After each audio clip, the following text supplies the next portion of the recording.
Quinn's next step, Quinn. Take the next step a little bit closer. Take the next step with Quinn. Take the next step, never stop learning. If you're falling down, then get back up and take the next step again.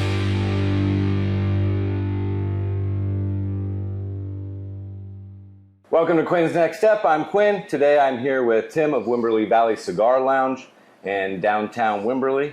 Thanks for being with me, Tim. You're welcome. I appreciate it. Good to meet you, Quinn. Thanks Pleasure. for giving me the opportunity. Thanks for having me here. Go ahead and tell the audience a little bit about yourself, the lounge, how long you've been here. Absolutely. So the cool thing about this is I just relocated over here, actually. When I first moved to Wimberley, I wanted to open a cigar lounge. There was no cigar lounge, a bunch of nice shops, not necessarily masculine, not a place for community, for people to hang out, you know, if you're kind of a guy. And I couldn't find one. Had to drive out of town. So I was like, you know what, I want to open one. No one would rent to me for smoking indoors. Oh. Like I went to 3 different people and they were like, no smoking indoors. So having a hard time with I bought an Airstream and I had it renovated to be a cigar lounge. And I opened it up 8 months ago across the street from here. And built a customer base, had a really good time. There was some novelty in it for the tourist. A lot of folks that are kind of just getting into cigars would stop by when they're in town, and we would go through a little tutorial and all that stuff. But moved over here about a month ago because I finally found somebody to let me smoke indoors. There you go. It's a big part of having a lounge is smoking inside. And do you still have the Airstream? No, I sold it. Okay. I was going to keep it for a while and do some weddings and stuff locally, but I remember reading something one time that said, be great at one thing. So that's what I'm going to try and do. Okay. Yeah. But so I've been here in Wimberley for 3 years and the lounge has been open. This is going on my 9th month. Before it was the Airstream, now it's this brick and mortar, but Wimberley Valley Cigar Lounge has been around 9 months. Oh, nice. Well, congratulations. Thank you. Good to have you here and Yeah. working it up. So today we have the Mayflower Dusk cigars. And you know a little bit about these? You know, I did research this a little bit and found out it's from the Oliva Cigar Company. Oh, okay. Which I'm a really big fan of their master blends, the Oliva V Melanillo, and all that stuff. But I looked it up because the name was interesting to me, and it turns out the CEO of this company had ancestors come over on the Mayflower. So that's why I called it Mayflower. I thought that was pretty cool. That is really neat. You know, look, I'm going to nerd out a little bit on this if you don't mind. Please. All of these little debates in the cigar world all the time, and there's a bunch of little ones. And one of them is, should you keep a cigar in its cellophane or not? You heard this one before? No. Yeah, some people are like, oh, the humidity's not going to get to it. If it's in the cellophane, you take it out before you put it in your humidor, you leave it in. And I'm a big fan of, it only adds more protection. Okay. So I leave the cellophane on when it's in a humidor. But having said that, this is the perfect time to take it off. Oh, yeah. Plus, you know, a lot of people like to smell the cigars. Okay. To try and get a sense of what the cigar is going to taste like. And if it's coming out of the cellophane, Quinn, it's been holding on to that a little bit. If it's been sitting out on its own, it's not quite as... None of the aromas are escaping because it's in the cellophane. It's a pretty good smell. A little bit earthy. I've got a customer that comes in here named Josh. And he can light a cigar and taste it and tell you every tasting note that half will would say is in the cigar. Before ever lighting it up. Before ever lighting it. And with people that are new to cigar smoking, what are some tips? You had mentioned earlier you'll run through a little thing with some... Yeah. So a lot of people have questions about how do I cut the cigar? How do I smoke the cigar if they're new to it? One thing about cutting it, this is a straight cut just because I don't have my V cutter over here.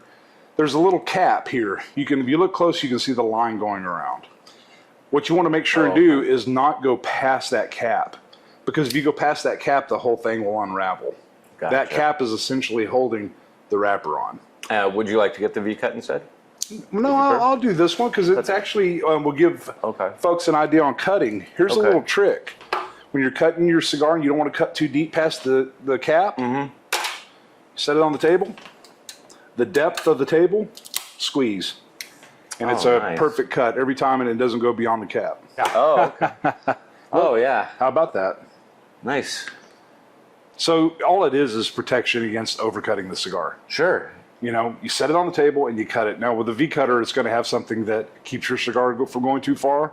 But the one mistake people make is most of them have this guillotine cutter. And they just grab it and cut it. And then like, why is my cigar unraveling? So that's just a good little way to play safe. And yeah, I can barely see just a little bit of the cap paper left. It's just barely there. You know, and I kind of nerded out years ago about the different type of cutters. So, you know, a straight cut gives you the most smoke. Okay. A V cut minimizes the smoke, and it also minimizes the little bits of tobacco that gets in your mouth. Okay. And the same as a punch. So, you know, a lot of people do a V cut now because it's kind of just a popular thing, but there was a rhyme and a reason behind it when they made them. And you mentioned punch. What is punch? A punch is just a round bladed circle. You push it and punch, literally punch out the back of the cigar, and when you pull it out, you'll just have a perfectly round circle in the head of your cigar. And how deep does those punches go? I would say it goes or past the probably cap? Just a little bit past the cap on the inside. Okay. Yeah.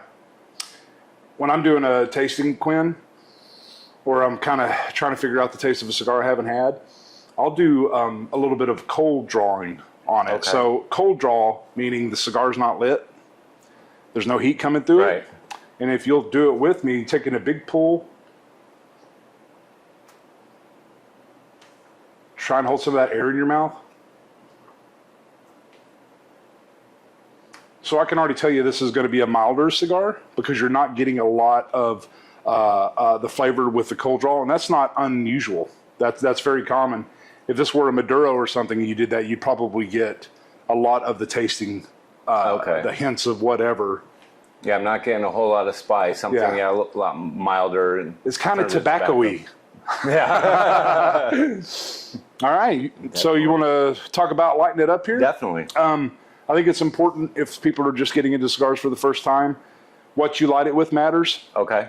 So, for example, if you light it with a Bic lighter or if you light it with a Zippo lighter, the fluid that they use. Yeah, this one that does torch. Oh, you got a nice, okay, that's a Bic torch then with butane. Yeah. See, I wasn't throwing shade on you, Quinn. It was the least expensive one when I bought it. I will say those are my favorite kind of lighters. Yeah.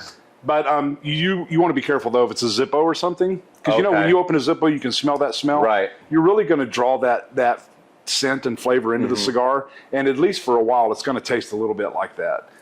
A lot of purists. Have that gas taste. Yeah, kind of a gas taste. Fuel. And then if you get matches and they're not sulfur-free, you light it up, you're going to get some of the sulfur. Now, some of that is being a little bit of a cigar snob. I'll light the thing with a coal from a fireplace if I have to, but there is something to it. It can flavor the cigar. And then in the cigar world, this is called the foot. Okay. And this is called the head, right? So the foot, if you were to stand the cigar up on the end that's cut, that would be the foot. And what you want to do when lighting it is you want to lightly toast the foot of the cigar. And the reason they do that is because of the circumference of a cigar.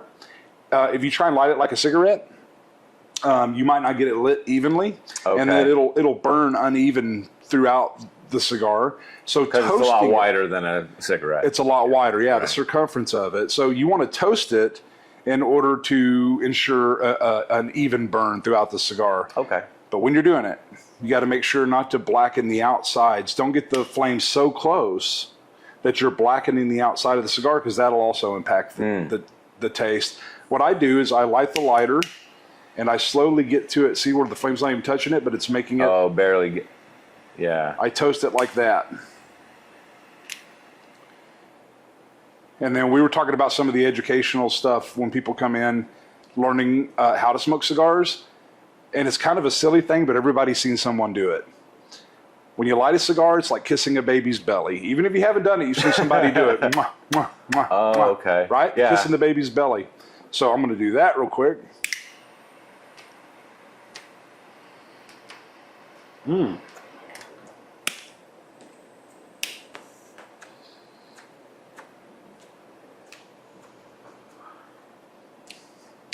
That was a good first draw.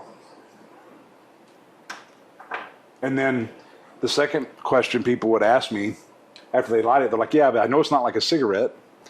So how do you smoke a cigar? And this is what I've always told them. When you're smoking a cigar, you're not inhaling it. You're getting the nicotine through the saliva glands in your mouth. Okay. So there's two parts, essentially. There's two parts that create the cigar smoking experience. One is the nicotine getting in through your saliva glands, and you're getting that little bit of a jolt from nicotine. But the other one is while you're holding that smoke in your mouth, in addition to the nicotine getting in through your saliva glands, you're also getting all the flavors and tastes. So after you kiss the baby's belly, you light it, and then you hold the smoke in your mouth as if you're holding a bubble in your mouth. And then slowly let it out. When you do that, it's going across the taste buds in your tongue, it's going across the roof of your mouth, and you're actually getting to pick up on the flavors while you're getting the nicotine. Oh, very nice. It's nice. It's a nice mild.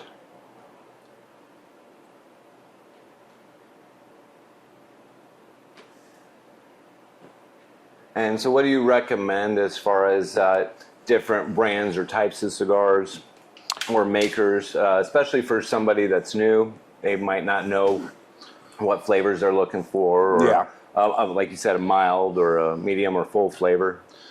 So a lot of folks that have never smoked cigars before, they will gravitate towards flavored cigars. And the reason, Quinn, in my opinion anyway, is you've tasted sweet before. Okay. You've had a dessert, you've had something. Sure. So when you're smoking a cigar for the first time and it's flavored, you can liken it to something else. Right. Oh, it's kind of like a creme brulee or a mocha drink, right? So there's some connectivity there for that person's brain to say, this is a different taste, but something about it I've tasted before. Like different coffees or chocolates. Yeah, exactly. They can liken it to something they've had before, something sweet. Okay. So a lot of times new cigar smokers will smoke something flavored. I would just caution people to not fall into a trap of sticking to any one thing, whether that's flavored or just Maduros or just Connecticut's. So that's the first thing. When they're new, they're going to start with flavored, but you got to influence your buddies and your friends to try stuff outside of the flavored world too. And they've just learned those by trying different ones? Yeah, learn about trying different ones. And I have a little trick that I do and that I recommend to people. I'm a big cigar smoker, so I smoke a few cigars a day. I treat it very similar to how you would treat your breakfast, lunch, and dinner. Okay. Right? So not many people for breakfast will have, lasagna and stuff, right? So you're starting off with something lighter. Okay. So in the mornings, I like to get a Connecticut. Actually, this is in fact a good morning smoke right now because I'm enjoying it and it's the morning time. But something that after breakfast, you could have a nice light cigar and start the day. So I usually recommend people start with a Connecticut or something mild. And if you don't mind me saying this, sure. I think it's important for people to know, when you look at cigars, think of the tobacco plant, right? So the leaves closest to the sun is the Ligero. It's getting the most sun, therefore it's getting darker. And while it's getting darker, it's getting more flavorful. And as you move down the tobacco plant, you're going to get more shade. So in the cigar world, you see things that say shade grown.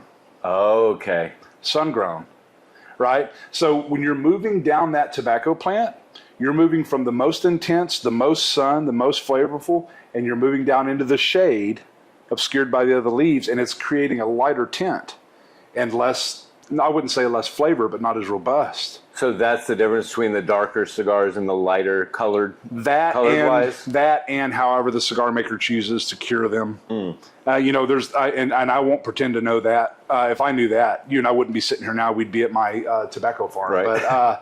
But the first step is in relation to the sun. Where is it? So to do they cure that same way? In shade and without shade, or that's a little out of my expertise. Yeah. I think that some of them protect that really well. Sure. So proprietary information. No one knows how they get such a great Connecticut, right? Right. But to answer your question, here's what I recommend people on how to go through different cigars and taste different leaves. Start knowing that little trick. Start at the bottom of the plant in your mind. Get a Connecticut. Smoke that Connecticut. It's going to be lighter. It's going to be kind of creamy. I liken it to coffee with a little bit of cream in it. That's kind of what it's like. You can still taste it. It's a cigar, but it's kind of creamy. And then as you move your way up the plant, and there's a lot of different leaves, and I'm not going to bore you or let you watch me stumble through the names, but as you work up through the plant, you get to the middle. So you get a milder cigar, a natural wrapper, and then you start heading to the top where the sun is most influencing the leaf, and you're starting to get really robust. So that's the way I recommend new cigar smokers to go through cigars. Okay. Start at the bottom of the plant, and all you've got to do is walk into the humidor and look at the lighter colored ones. And then next time you smoke one, get a little bit darker, and then the next time you smoke, keep progressing. Okay. And that's what I recommend for people getting into different stuff. And would you recommend them to just skip the fruity flavored ones? Absolutely. And go straight to the plant? I might be a one-off, Quinn. I don't like flavored coffee. I don't like flavored whiskey. I don't like flavored cigars. I really want to taste what it is that's in front of me. Mm-hmm. And I've actually never completely finished a sweet cigar just because it's not my thing. In fact, I used to be a cigarette smoker. And I quit, which I think was a good move. But I missed a reason to go outside. I missed sitting like you and I are doing right now, sitting and talking with someone and engaging with someone. And I missed the smell and the environment that tobacco creates. Usually people slow down a little bit. Well, I am a cigarette smoker looking to quit. And it's one of the reasons why I'm out here visiting you and other lounges that... being able to enjoy it. One thing that I have learned is that with a cigarette, I tend to always be in a hurry. But with a cigar, I get the nicotine fast. I calm down or get that nicotine fix in such a short amount of time that I'm off doing whatever I'm off doing, staying busy. But then when I go to enjoy a cigar, I feel like I'm more relaxed, enjoying the tobacco flavor, and I don't have those more adverse effects from all the other things they add into cigarettes. Yeah.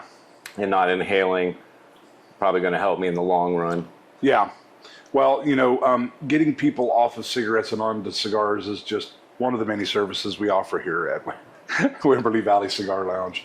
But I was that. I was you. I smoked 2 packs a day. I think I went through 2 lighters a day. Like I was smoking a lot, and I quit. And I quit for several years, and I really missed the smell of tobacco, and I missed the conversation.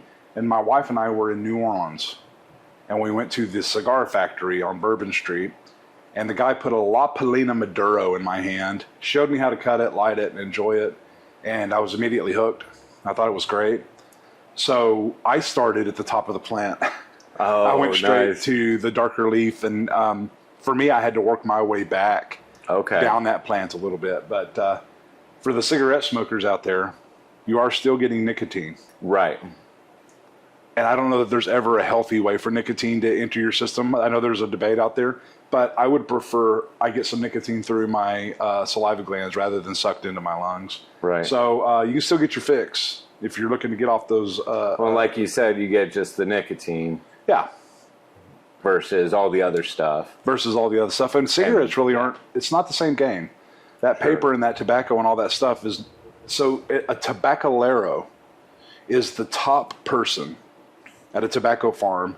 They're the expert on rolling cigars. How to choose the leaf, the binder, the filler, and roll it. And they're in charge of teaching the other 30 people that are rolling. And over in Cuba and Nicaragua, they're getting paid like doctors. Oh, wow. They have non-compete contracts because they're a very important position. Doesn't take that to make a cigarette. Right. So that right there should tell you all you need to know in the differences of the habit. Definitely more of an artisan. For sure. Got to be a science before it's an art, but they got it down. Something about this cigar, and I guess I can compliment your humidor because it's burning really evenly. So as you turn the cigar around, yours is as well. Not one side is progressing faster than the other. That's usually a sign that it has been in a humidor that has the proper relative humidity and the proper temperature. Oh, yeah, I've been using those humidifier packs. The Boveda? Boveda, yeah. Yeah, very good. Well, they're working for you. And then another little nerdy I think topic. these have been in there for maybe 3 weeks, maybe a month. Oh, yeah. Yeah, they're doing good. Another nerdy topic about the cigar and the smoking process. When you leave the ash on, it helps cool the cigar down. The reason that's important, these are finicky. It's unlike a cigarette. You can go out and hotbox a cigarette and get your nicotine and get out of there, right? With this, if you smoke too fast or if you ash too often, it changes the value of the flavors because it's getting hotter. Okay. And when it gets hotter, if you're smoking too fast or if you continue to ash, it changes the consistency of the flavors of the cigar. So you'll hear a debate out in the cigar world about short filler versus long filler. And that is the filler that's inside the cigar. Long filler runs the length of the cigar on the inside. Mm-hmm. Short filler is chopped up like a cigarette would be, and it's in there so the ash falls off easy and stuff like that. So that's why there's a debate about that, because you can't keep your cigar cool. You get lots of bits of tobacco in your mouth. Right. But when you do ash, I'm going to hold this up here. When you do ash, don't do the whole cigarette thing where you're slapping it down the ashtray. You roll the ash onto the bottom of the ashtray. Okay. Does that make sense? Yeah. So you're not damaging the cigar. So no tapping, just go ahead and roll it in there. Yeah, there Roll you go. right off. All right. Oh yeah, it's got a nice little burn cone on there. This has got a, before I say that tasting note, you ever retro hell a cigar? I'm sure I'm you've not sure what that accidentally, is. Maybe I have, I'm sure you've yeah. accidentally done it with a cigarette, but it's when you're letting a little smoke escape your mouth and you're breathing a little bit of it in through your nose. Oh yes. So it's bringing it across some of the taste buds that it normally wouldn't get. So, see, I kind of breathe it in there a little bit. There you go. There you go. Now you blow it out through your mouth. Now you should have a greater sense of what the cigar tastes like after doing that. Oh yeah. Yeah. Yeah, definitely more, a little more flavor. And when I did that, I get it's like a nutmeg, like a cocoa nutmeg type of taste. Or are you getting that leafy tobacco taste? Still leaf tobacco taste. One of my customers comes in with red wine, he'll smell it. tastes he'll go, like tobacco. I'm getting grapes, you know. Right. One other thing is the smack. Part of smoking the cigar is the smack. So you're getting your lips on it, twisting the cigar a little bit, and you're kind of doing the whole taste on your lips. And then when you do that and blow it out, now get a little bit of the lip taste. See, you're picking up like a little bit of leathery, kind of a salted leather. Yeah, very earthy. Very earthy, yeah. Yeah. But when I'm tasting a cigar, those are the things that I do. I'll Okay. retrohale it. I'll hold the smoke in my mouth for a minute. I'll kind of rub the cigar back and forth while I'm taking a puff to get the taste on the lips. And that just helps you get a better sense of what the cigar tastes like and whether you like it or not. And are they like packed differently? Because I noticed that drawing it is really smooth. Yeah, you know, I was just talking about tabacoleros. Mm-hmm. One of the important things, has to be one of the important things for a tabacolero, is that they're teaching people how to roll a cigar without it being too tight, so the draw is okay, so you can pull smoke off of it. This is actually smoking really well. The smoke is, I don't know about yours, but mine, the smoke is moving through it really easy. Yeah. Now, part of it's that guillotine cut we did. We did a straight cut, so that's full on. Right. But even then, some cigars are rolled so tight that they can't get any smoke through them. Golf ball through a garden hose. Yeah, exactly. I think whoever is doing this, Mayflower in this case, is doing a really good job at that. I'm curious about the name, Dusk, and I'll have to research that a little bit. Do you know anything behind it? All I know, I believe the only two that Mayflower has available is a Dawn and a Dusk, where I think the Dawn is supposed to be more of a mild to medium, and these ones, I think, from what I read, once you get like halfway through, it starts going into a medium or full flavor. Yeah, I'm starting to get But kind I'm of a not- peppery. Yeah, it just started to as well. the reason I ask is because there's a cigar maker named E.P. Carrillo, and he has a cigar called Dusk. Oh, okay. And he created that cigar. He went to his head tobaccolero and he said, I want a cigar that would be perfect for that moment right after dinner. Gotcha. And they threw a lot of different blends at him until they settled on Dusk. So it's interesting to hear you say that there's one called Dawn. Yes. So this must be the one they're envisioning you have later in the day rather than in the morning. Right. Which goes back to what I told you about the leaf, you know, where it's at on the plant. You start, we can you start still enjoy light, it. work your way up. Huh? And we can still enjoy it in the morning. No, are you kidding me? This is, well, the good thing about this is I'd say this is medium to full. Okay. And so anytime something's medium to full and it's not just full, I could smoke that in the morning, lunch. To be honest with you, Quinn, I could smoke them anytime. Sure. Yeah, I really like it.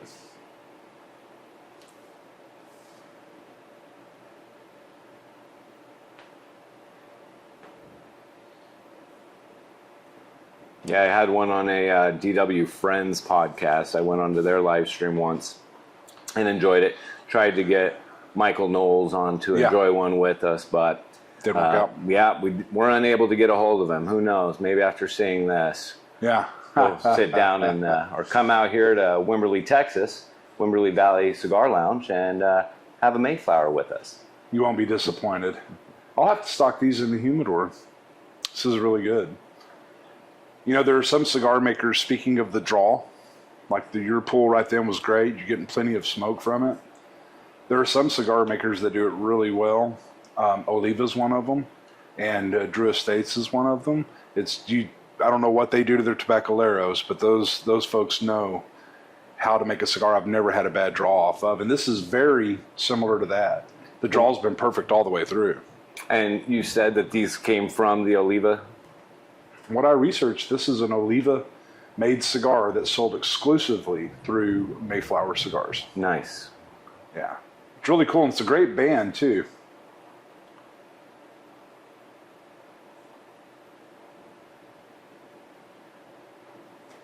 So can I talk about some of my thoughts about don'ts? Oh, please. I can get annoying when it comes to cigars. I enjoy talking about them. Some of the don'ts. Some folks, and you do what makes you happy. This is Bottom my thing. line. Bottom line, you do what makes you happy.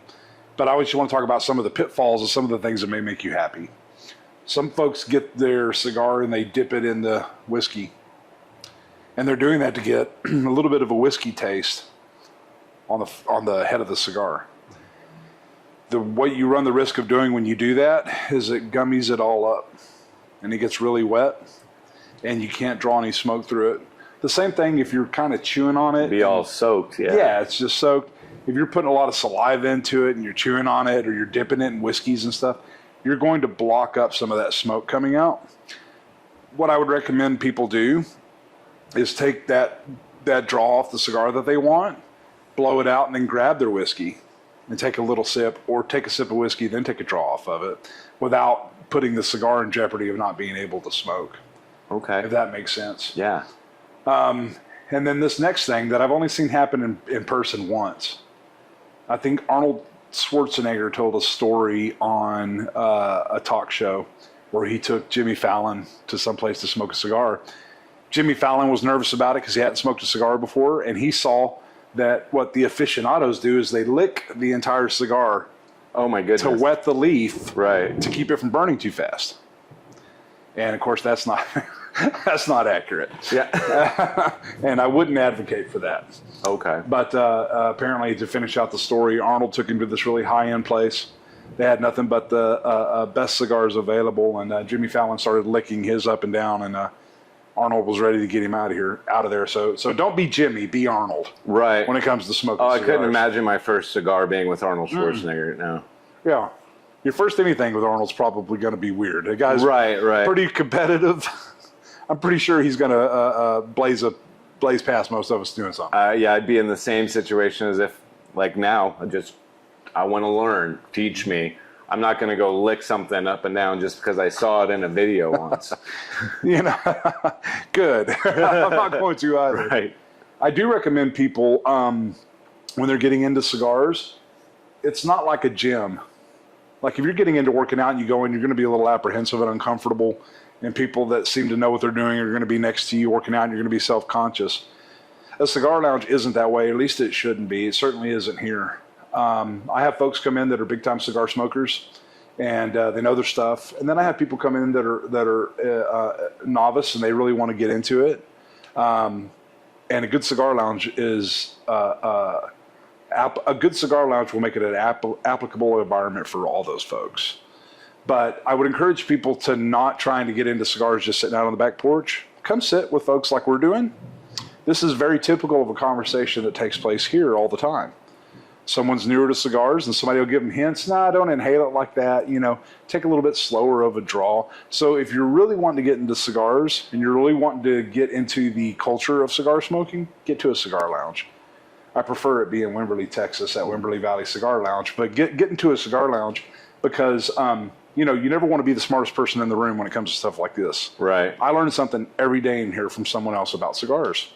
And do you do memberships here? I do.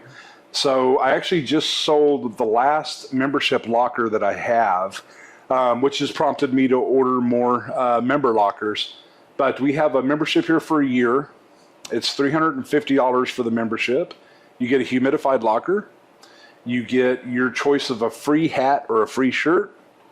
You get 15% off of all of your purchases at Fair Dinkum Coffee next door. And you get 20% off the box price of bottles at Ranch Brand Wine right across the street because we're BYOB. Oh, so gotcha. you can bring in your liquor, your wine, put it in your locker. And then you, of course, get 10% off all of your purchase here at Wimberley Cigar Lounge. Oh, so that's great. It's a pretty good membership. I moved here from Houston, and I traveled a lot for work, so I had a membership at like 5 different cigar lounges. I'm not exaggerating. Oh, so wow. I'd have some on the north side of Houston, south side of Houston, east side of Houston, and I would go work remotely out of these places. And some of them did a really good job with the membership, and then some of them, you just got the membership. The locker that you got wasn't humidified, so you had to buy Boveda packs or something. Right. And in addition to that, you didn't get any additional discount. And I just always thought, you know what, if you're getting a membership, there should be some amenities. So I tried to throw as many in there as I could. Definitely. And apparently it was the right idea because they all sold in a week.